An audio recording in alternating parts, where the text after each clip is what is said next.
మీ business promotion ads కోసం లేదా పుట్టినరోజులు, వివాహ వార్షికోత్సవాలు, పదవీ విరమణలు మొదలగు అన్ని కార్యాలకు మా 69 టీవీని సంప్రదించగలరు.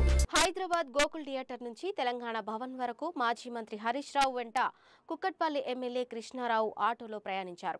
ఆటో డ్రైవర్లు ఎదుర్కొంటున్న సమస్యలను అడిగి తెలుసుకున్నారు. కాంగ్రెస్ ఆటో డ్రైవర్లకు ఇచ్చిన ఒక్క హామీ కూడా అమలు చేయకుండా మోసం చేసింది అని ఆటో డ్రైవర్ల ఆవేదన. ఇంటి కిరాయిలు కట్టలేక, పిల్లల స్కూల్ ఫీజులు కట్టలేక తీవ్ర ఇబ్బంది పడుతున్నామని ఒక ఆటో డ్రైవర్ చెప్పారు.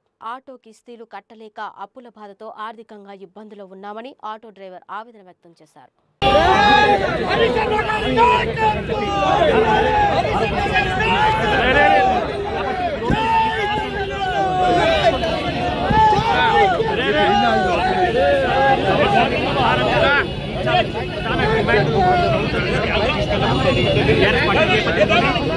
హైదరాబాద్ వ్యాప్తంగా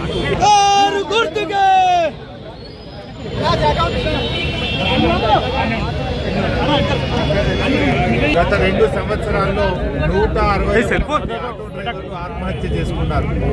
ఆనాడు రాహుల్ గాంధీ ఎన్నికల ముందు హైదరాబాద్కి వచ్చి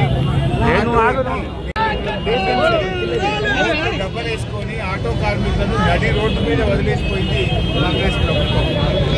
ఆటో సంవత్సరానికి 12,000 రూపాయలు కార్పొరేషన్ ఏర్పాటు చేస్తామన్నారు. ఆటో నగదు చేస్తామని చెప్పారు. కానీ 2 ఏళ్లలో రేవంత్ రెడ్డికి ఏ ఒక్కటి కూడా చేయలేదు. రోడ్డు మీద పడి